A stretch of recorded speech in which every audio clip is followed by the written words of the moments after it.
Sparkly salutations!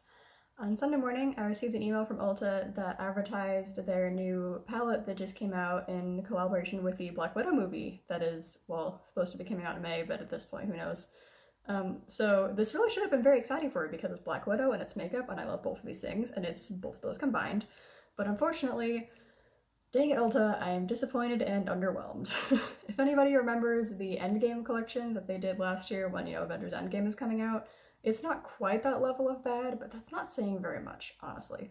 So let's take a look at what this collection is, and I'm gonna kind of roast it and give, notes of how I would have improved it. And we're just gonna talk about this because I love the Marvel movies a lot, and I love makeup a lot, but this I do not love.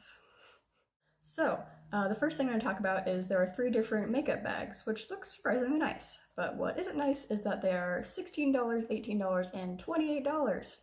And we can't see what the insides look like because each of the products in this collection only has one photo available on Ulta's website, and it's not like we can just go into an Ulta store to see things right now. So we have no idea how big they are. I don't think the dimensions were even listed. If they are, I'll correct myself over here.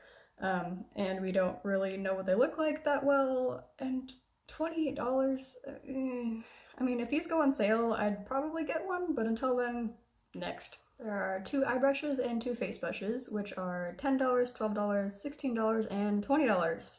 I'm consulting my notes here to make sure I'm not getting anything wrong. So design is okay, but those prices are not. $20 for a simple powder brush?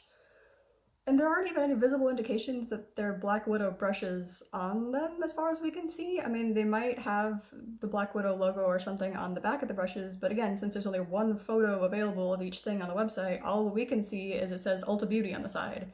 And that's not very exciting. I mean, I'm sure Ulta's brushes are nice and stuff, but no one's gonna say, oh, look at this cool Ulta brush I got. They're gonna say, look at this Black Widow brush I got. Like, I don't know. And we won't know if there even is any Black Widow stuff on them until somebody buys them and posts better pictures, because we can't go to the store to see them. Also available are 2 $16 cheek palettes that include a highlighter, blush, and bronzer in light and dark, or at least darker, shade options. For some reason, Ulta's website has these upside down, as far as I can tell, so the shade names are upside down when you look at the picture, and the only other text you can see is sideways. So I'm not really sure why they didn't flip it so the shade names were right side up and the other stuff still would have been sideways, and that just seems like it would have made more sense. But maybe they had a good reason for that, or maybe the picture was just uploaded upside down. I don't know. Other things that would have made more sense include not using the name espionage for a highlighter, because espionage implies stealth and secrecy, and those just aren't really things that come to mind when I think of highlighter. I don't know about you, but just found that a little bit weird. I will say I really love that the packaging for these is white and black, a lot like Natasha's white and black outfits. I'm hoping that was on purpose, but it also could have just been a fortunate coincidence because I'm still not entirely convinced that the people who designed this collection have seen the Marvel movies. Let's just move on. For lips, there are 4 shades of matching liner and bullet lipstick duos. They're $16 each, and the lipstick has little Black Widow logos all over the cap, which is pretty neat. But there's also a really big missed opportunity here because it's a lipstick bullet. Natasha shoots stuff with bullets a lot. Why not make the lipstick bullet look like an actual bullet? I just think that would have been way cooler than just kind of putting the logo all over the lid and calling it good. And I know it would have cost more to make because it would have had to, do a different style of tube and stuff, but that just would have been so cool, and I totally would have bought one if they had done that, but they didn't, and I don't really want to buy it now, so dang it, Ulta, do better. Another thing I have an issue with is that for the shade Strong, the bottom of the tube where it's supposed to indicate what color the lipstick is looks radically different from what the actual lipstick seems to be. The shade is described as a nude pink, but the bottom of the tube looks like a baby pink, and the top part where the actual lipstick is looks more like a peachy brown, so that's really weird, and I'm not really a fan of how that worked out. The other shade names are Courageous, Fearless, and Stealthy. And can we talk about stealthy for a second? Because you know what lipstick color is not stealthy at all? A deep berry, which is what that shade is. I don't know if they just put generic spy names on a wheel and spun it to see what they should name stuff or what, because if you're gonna name a lipstick Stealthy, You'd think that would be like a nude kind of color, so that, you know, oh, am I wearing lipstick or not? I don't know, it's so stealthy. But a bold berry lipstick is not stealthy. That doesn't make any sense. They really should have named the berry lipstick strong and named the nude pink or brown or peach or whatever the heck that one is stealthy, because that just makes so much more sense to me. I don't understand the decision-making process that must have happened for this. Just, berry is not stealthy. Okay, moving on. There are also 4 shades of lip gloss in little tubes for $10 each, and the packaging looks like a printing error, to be completely honest. I'm a little sad about that. They just kind of put the Black Widow logo all over the tube and then printed the words directly over it. It just looks kind of funny, but I can overlook that because this is, in my opinion, the one redeeming quality of this entire collection, because the names of the shades are finally relevant to Black Widow! Yay! The shades are Siberian Frost, Norway, New York, and Budapest. Presumably all of those places will be part of a new movie. And I'm really excited about Budapest because that means there's a potential Hawkeye cameo, and that makes me very happy. And these colors are all actually pretty nice too, so there is a chance that I'll end up getting Budapest at some point. And I may or may not be wearing the NYX lipstick in Budapest that I may or may not have gotten, mostly because it's called Budapest and because I really like Hawkeye and Black Widow.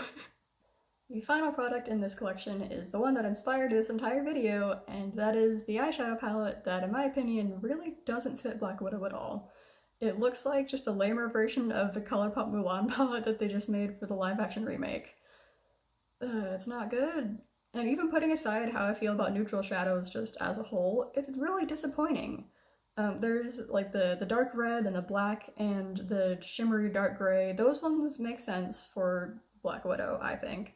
But all the other colors just seem like they're generic filler shades that got tossed in there to make it a 12-pan palette and to make it seem more wearable for, you know, the people that are afraid of color.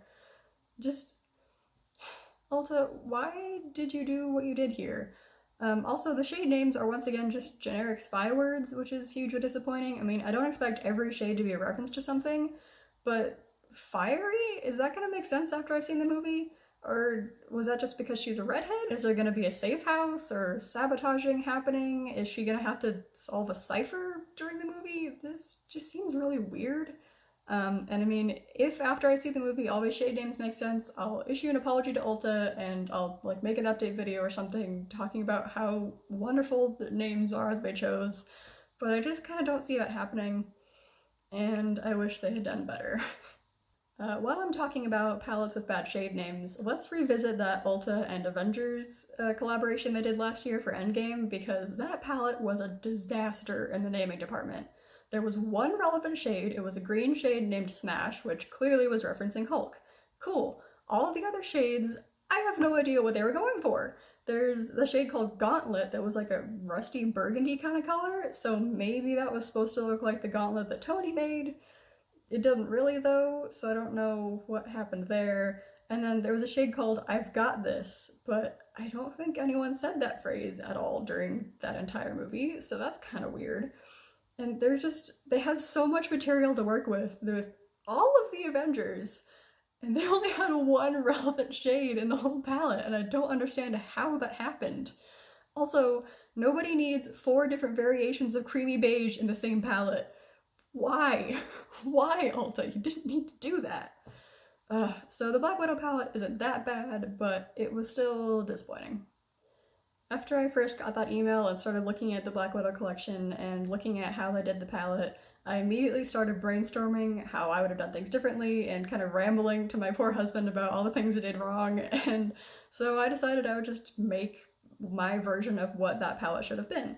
And I'm not a graphic designer, this was made in Microsoft Paint, so sorry, I know there's wasted space and stuff, but the general idea is here. So the first obvious difference is that there are only 5 shades in my version instead of 12, because really, if you think of makeup as a hobby and not just a thing that you do like washing your face or whatever, then you probably already have enough common neutral shades to last you pretty much forever. So all those extra filler shades in Ulta's palette, just nope, didn't need them, got rid of them. And also, because I only used 5 shades, I got to put them in the little logo shape, which I think was pretty cool. And I'm sure an actual designer person could make it look a lot better than it does right now, but I think it turned out okay.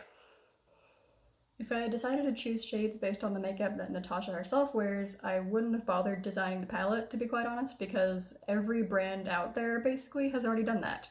She really doesn't wear much visible makeup, so there's tons of options for that. So instead, I went for shades that fit the overall Black Widow aesthetic instead. At least that's how I feel. So I'm going to go over the shades that I chose, why they're there, what their names are, and yeah. Alright, so the first shade in my version of this palette is a gold shimmer I named Widow's Bite.